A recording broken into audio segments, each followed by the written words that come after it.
Alhamdulillahi Rabbil Alamin.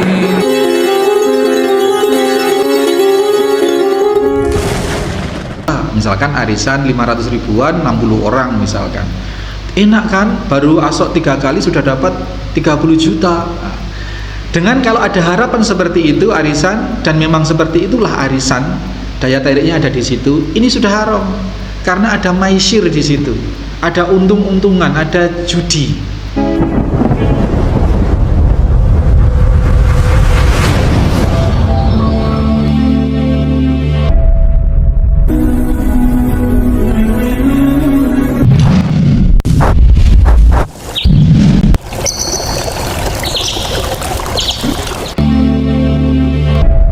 Bismillahirrahmanirrahim. Assalamualaikum warahmatullahi wabarakatuh.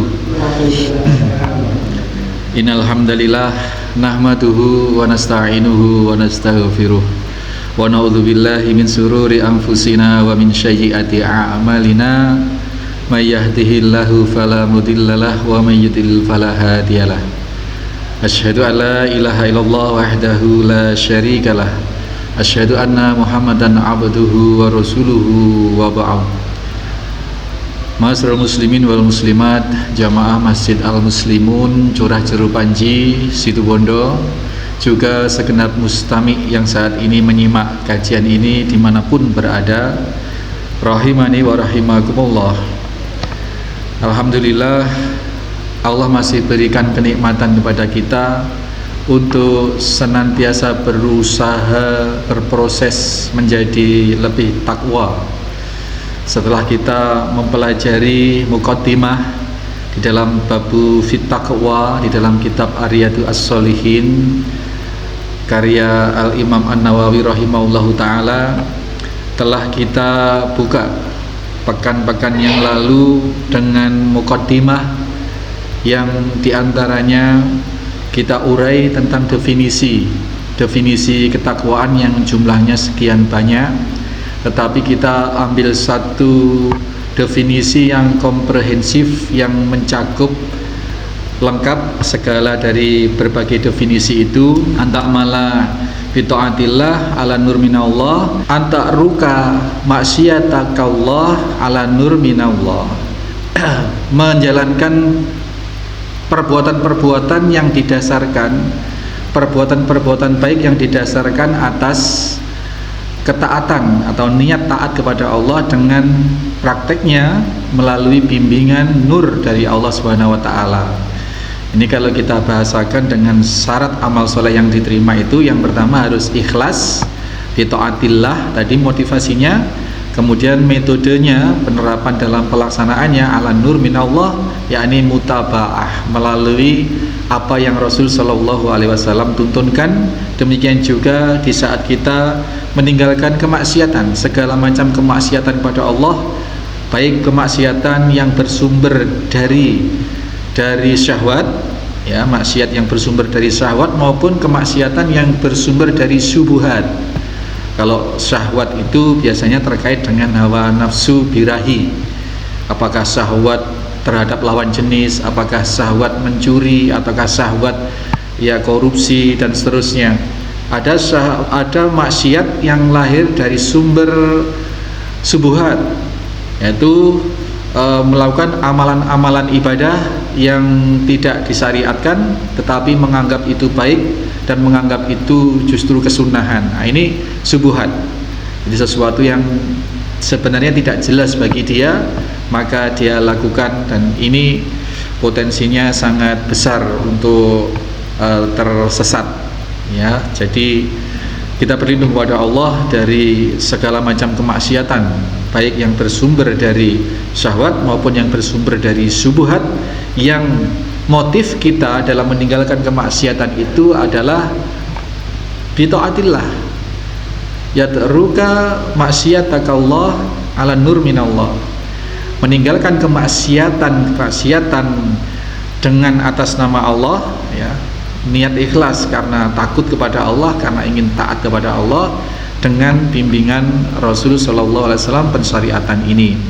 Kemudian kita juga diberikan beberapa panduan ayat yang oleh Al-Imam An-Nawawi dinukilkan di sini. Ada beberapa kemarin yang sudah kita sebutkan hampir semua, atau Ghabun ayat 16 maupun Ali Imran ayat 102, di mana kita diharuskan oleh Allah bertakwa, orang-orang yang beriman itu dengan sebenar-benar ketakwaan. Terus At-Taghabun ayat 16 menyatakan bahwasanya fattaqullaha mastata'tum, bertakwa kepada Allah itu dengan semaksimal kemampuan yang kita punya. Jangan tersisa sedikit pun energi untuk kita bertakwa. Kalau sudah mentok baru itu ada rukhsah atau ada mastata'tum, batas kekuatan kalian di situ. La yukallifullahu nafsan illa wus'aha. Itu batasnya adalah Allah tidak membebankan beban, tidak membebankan suatu beban kepada kaum kecuali sebatas kemampuannya. Maksudnya sebatas maksimal kemampuannya. Jangan sampai ada tersisa kemampuan yang belum lakukan, kemudian tiba-tiba sudah ngomong tidak mampu. Ini tidak benar. Jadi dalam menjalankan perintah kepada Allah, bertakwa itu adalah semaksimal kemampuan. Kemudian juga Al-Imam An-Nawawi rahimahullahu ta'ala menyantumkan surat Al-Ahzab ayat 70 bahwasanya wahai orang-orang yang beriman, ya ayyuhalladzina amanu taqullaha wa qulu qaulan sadida. Kemarin sudah kita bahas 2 pekan ini, orang-orang yang beriman bertakwalah kepada Allah dan berkata-katalah dengan perkataan yang baik. Perkataan yang sadid, yang baik itu tidak hanya benar kandungannya, tetapi juga benar situasinya. Tidak hanya benar apa yang diucap, tetapi harus benar di dalam menerapkan ucapan itu. Nah, karena banyak terjadi ucapan yang disampaikan itu benar, jujur, tetapi tidak melihat situasi, sehingga yang terjadi adalah kemudorotan. Ini bukan sadid. Kemudian juga ayat-ayat yang tentang menuntunkan atau mewajibkan kita bertakwa sangat banyak. Terus kemudian ada beberapa ayat yang dicantumkan oleh Al-Imam An-Nawawi yang menyangkut fadilah atau faedah bertakwa itu. Di antaranya yang sudah kita bahas surat At-Talaq ayat 2 dan 3 kemarin, wa may yattaqillaha yaj'al lahu makhrajan wa yarzuqhu min haitsu la yahtasib. Barang siapa yang bertakwa kepada Allah, maka Allah akan menjadikan bagi orang yang bertakwa itu makhrajan, jalan keluar atau solusi, dan Allah memberikan rizki dari arah yang tidak disangka-sangka. Ini Bapak Ibu sekalian, ini sangat penting karena kita sering dalam hidup ini menghadapi satu masalah, ya, menghadapi satu masalah, dan ketika masalah itu sudah mentok, sudah tidak tergambar jalan keluar, sebenarnya justru disitulah jalan keluar itu. Ketika kita mengkhususkan meminta jalan keluar kepada Allah dengan tidak ada keyakinan, tidak ada gambaran pertolongan lain selain Allah, itu namanya mengkhususkan, mengikhlaskan diri untuk berdoa, untuk mengharap hanya kepada Allah. Maka jangankan kita orang Islam, jangankan kita orang yang berusaha beriman dan bertakwa, orang yang musyrik sekalipun, orang yang kafir yang musyrik sekalipun, tadinya musyrik, kemudian dia mendapat satu masalah besar. Dia ada di tengah lautan, hampir karam kapalnya, kemudian dia benar-benar tidak bisa nengok kanan nengok kiri untuk mendapatkan pertolongan. Kemudian dia berserah diri kepada Allah, berdoa kepada Allah setulus-tulusnya. Di saat itulah oleh Allah dikabulkan. Padahal ketika dia sudah sampai di daratan, dia musyrik lagi. Nah, pertanyaannya, apakah Allah tidak tahu bahwa dia akan musyrik lagi? Tahu Allah tahu. Tetapi sungguh pun demikian, karena kondisi seseorang telah meniadakan yang selain Allah di saat dia memohon, di saat dia menyandarkan segala sesuatu, maka Allah kabulkan. Disitulah makna inna ma'al usri yusra. Sesungguhnya bersama dengan kesulitan itu ada solusi. Itu di situ. Nah, kalau orang musyrik saja, yang tadinya musyrik kemudian dia bertauhid saat itu, mengikhlaskan diri, mengkhususkan, tidak meniadakan ilah selain Allah di dalam dirinya, kemudian dia meminta, Allah kabulkan, kemudian musyrik lagi, itu Allah kabulkan. Ada di ayat lain, ada orang yang kafir kemudian beriman, kemudian kafir lagi, beriman lagi, kafir lagi, beriman lagi, itu tidak masalah. Tidak masalah dalam arti apa? Masih ada kemungkinan masuk surga begitu. Karena apa? Nanti yang dinilai adalah akhir khotimnya, penutup usianya itu apakah husnul, apakah su'ul. Kalau di saat dia kafir terus kemudian meninggal, berarti dia su'ul khotimah. Ini naudzubillah.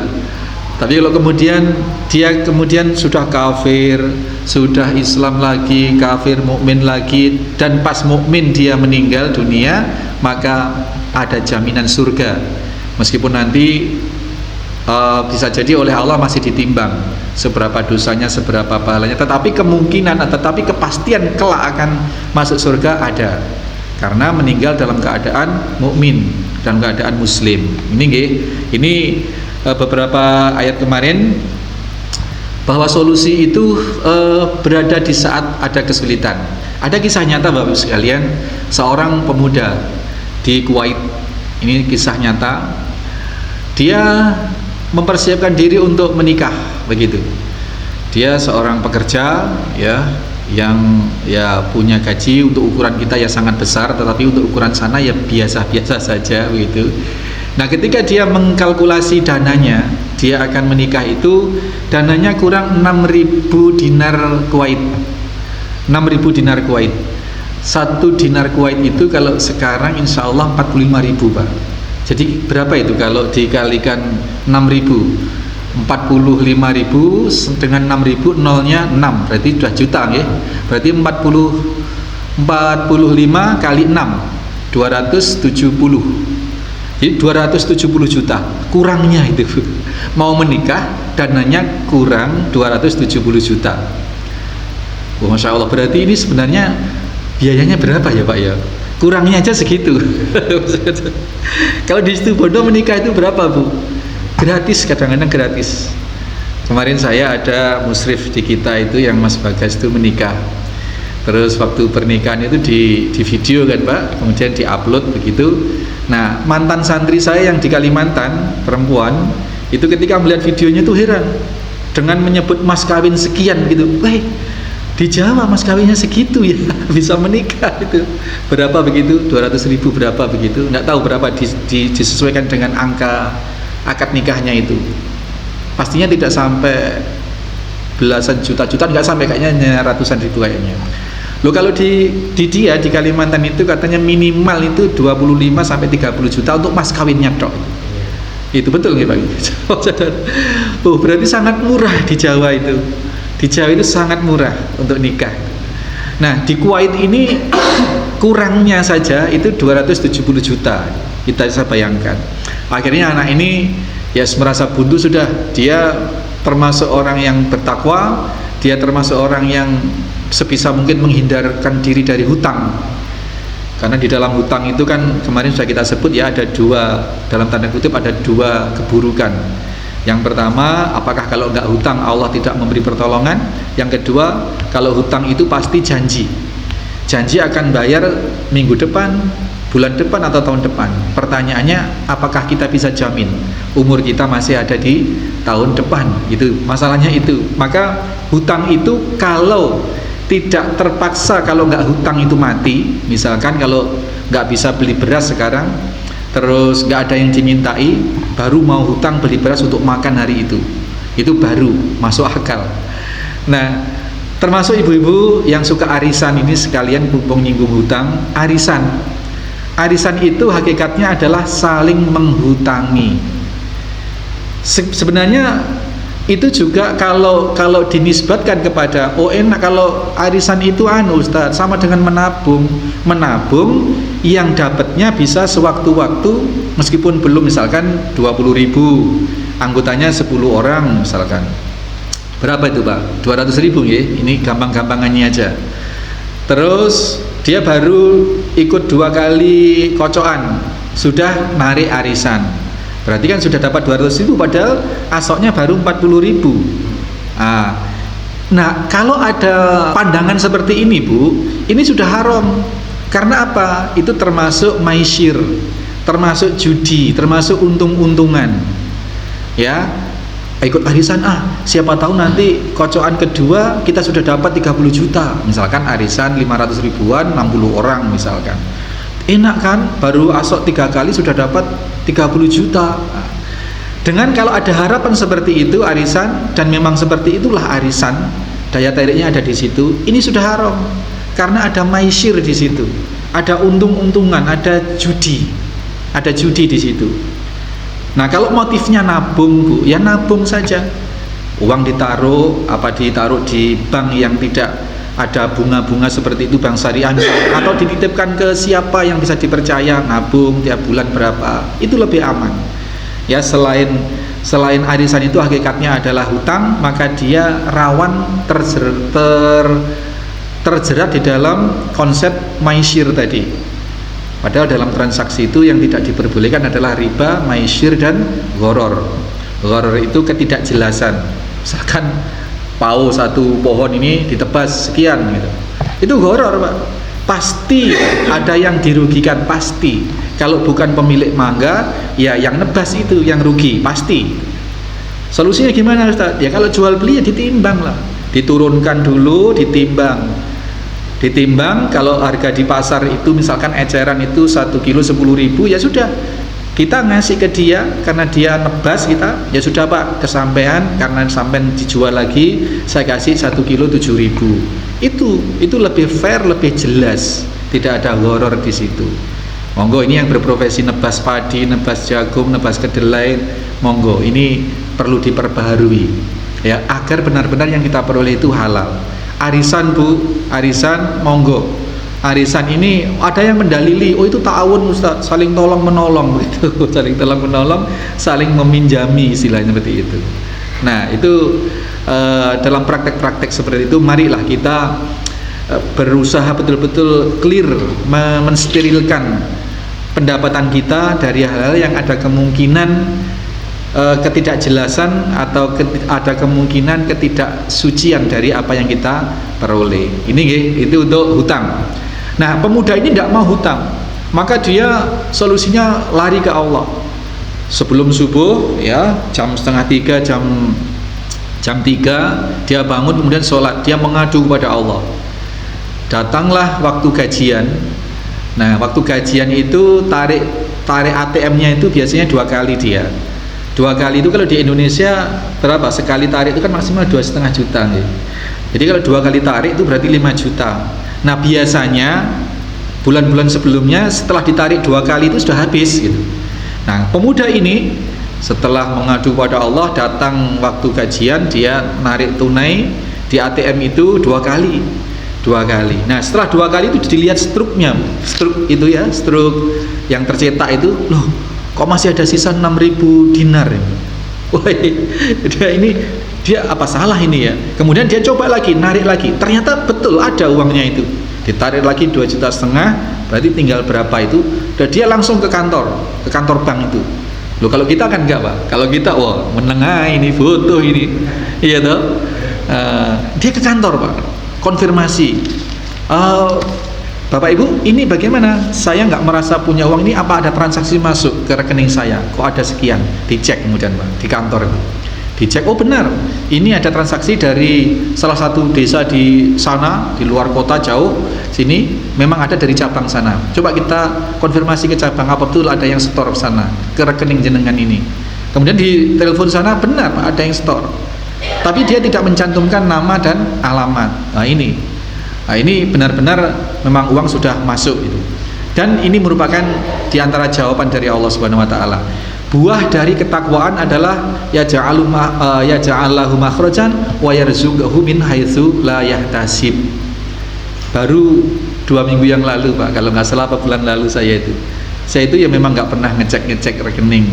Ketika saya kepepet butuh waktu itu di Wuluan, yes, ala atung saya, Pak, mengeluarkan ATM, ngambil kebutuhan saya berapa itu, 300, ada, alhamdulillah. Nyonya saya, ambil lagi Pak, ya sekian, 1 juta. Ini saya nggak tahu rekening, nggak tahu anunya ya, tak tarik ada juga 1 juta. Saya nggak berani ngecek berapa sisanya, nggak berani ngecek. Wis pokoknya Bismillah, setiap kebutuhan tarik, mudah-mudahan ada. Itu Pak. Jadi makhrajan, jalan keluar, yarzuquhu min haitsu la yahtasib, dari arah yang tidak disangka-sangka.